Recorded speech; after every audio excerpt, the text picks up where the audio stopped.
I'm joined by Lazara. Thank you so much, the chief rabbi of Russia. Yep. It is an honor. It's an honor to have you here at this time. I first want to ask you how you enjoyed Shabbos here at Project Inspire. Baruch Hashem. Every Shabbos it goes through, it's a better enjoyment. So every Shabbos is another Shabbos. You go higher and higher and higher. This was an amazing Shabbos. So really the theme here is we're trying to get people to understand that they can be someone that does something when it comes to getting you through the door and having them for a Shabbos or having them over. For someone who feels like they don't have what it takes, what would you do? What would you say to inspire them? Doesn't have what it takes to connect to another Yid? It can be. Any Jew has what to give another Yid. There's a famous line that the Rebbe said, if you know Aleph, teach Aleph. And if that person knows Aleph and you also Beis, teach him Beis. It means you don't have to teach a lot. You don't have to be a big Talmid Chacham. You don't have to be savvy, a big orator, you know how to speak, you know how to give a special drasha. No, just be yourself. Care for him. What people want to see, that you really care for him. I said today, Dvarim hayetzim min halev nichnasim el halev. It's a fact. If we're not affecting somebody else, it means the words are not coming out of our heart. What does it mean the words come out of the heart? It's not about myself. It's about the other Jew. If the whole time you're thinking, who am I? Can I succeed? Am I that sophisticated to be able to approach somebody and tell him? The truth is, the reason that we don't approach other people is because of our ego. Because we think, and what if you're going to say no? It's going to hurt my ego. And what if it turns me off? Actually, you know what? If you love him, you're going to try. If he would have been your child, you would have turned the world around to reach out to him and find a way to do it. So imagine this, your child, he got lost who knows where. What are you going to do to find him? Anything. And that's our job. Our job is to use every possible opportunity. You never know what's going to be the key that's going to open the heart of this Jew. Yeah. Sometimes, like you said, invite him for Shabbos. Sometimes you're giving him a present, give him a book, give him a kiddush cup, give him a mezuzah. Just last week, I met a Jew who's officially for decades, he's away from Yiddishkeit. And he baptized himself. He considered himself keilu, not Jewish. I told him, you're Jewish anyway. Yeah. At the end of the meeting, I gave him a mezuzah. And I told him the story about, the mezuzah is going to watch you, not you have to watch the mezuzah. He got hold of the mezuzah and he started kissing it. I said, wow, this is a Jew that I thought we would never connect, and he was kissing the mezuzah as the holy thing. So you never know what's going to be the key. For somebody it's going to be, putting on tefillin. For somebody else it's going to be a good vartera. For somebody else it's going to be a hug. For somebody it's going to be just telling him, hello, how are you? And showing that you actually care when you're asking how are you, not just saying how are you because that's part of the, Yeah. How do you deal with the no's? Naturally, when you're trying to connect to people and bring them in, how do you deal with the rejection? And that probably happens a lot for many Chabad rabbis around the world that are doing this sort of work.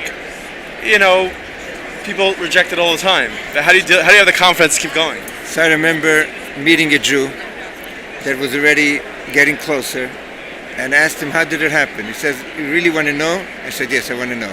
He said, I was actually walking into a meeting with a whole bunch of people, and there was a mitzvah tank in the streets, and somebody stopped me and he asked me, are you Jewish? And I said no. And I kept on walking. And I come into the meeting, and I'm broken. Why? Because how could I say no to the question, are you Jewish? I should have said yes, but I'm not interested. Why did I say no? And I'm all broken, and all of a sudden this other person that was in the meeting comes over to me and says, why are you so broken? What happened? Why are you so down? So I told him the story. He says, yes, stupid. They asked me the same question. I said yes, and they gave me shalach manas. Today was Purim. And then he felt double stupid. He said, first of all, I said no, and number two, I didn't get this package. And he said, I decided I'm going to change. I'm going to say from now on yes. And that changes life. So you never know what the no is going to do to a person. He's going to say no really deep inside. What does he want? He wants to say yes. There's a Jew that Baruch Hashem became very, very involved in our community. And he always says, a Jew cannot say no. who's saying no? It's her. It's not the Jew. The Jew is the nefesh elikis. His soul for sure says yes. You only have to touch the soul. So sometimes he says no one time, a second time, a third time. At a certain point, for sure, all these layers are going to go down and he's going to say yes. And I want to tell you, I look at our community. Baruch Hashem, we have hundreds and hundreds and thousands of Baalei Teshuvos. Most of them, the first answer was no. I don't want to put on tefillin. I don't want to come to shul. I don't want to have anything to do with you. I'm not that kind of Jew. And at a certain point, everything switched and they turned around completely.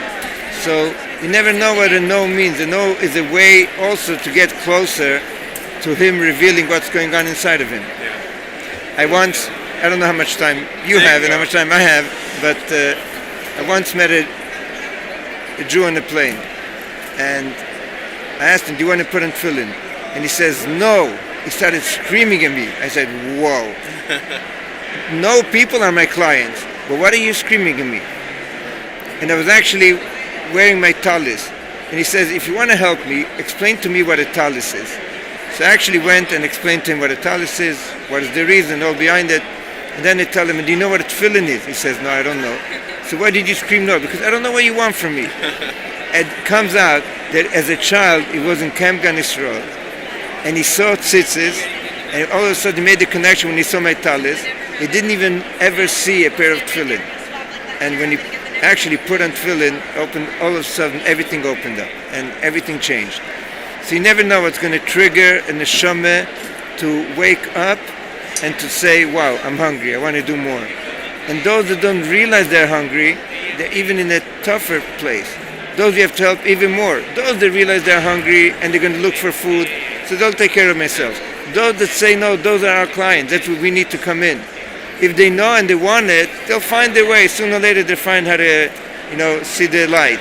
But we are the ones that have to make sure that those that say no should realize that what they're missing out is the best of the best. And that's what we have to show them. Lazara, thank you so much. You should continue to be Masech and all the work you're doing. And thank you so much for joining us. Thank you. I appreciate it. Keep it up. Thank you. Thank you.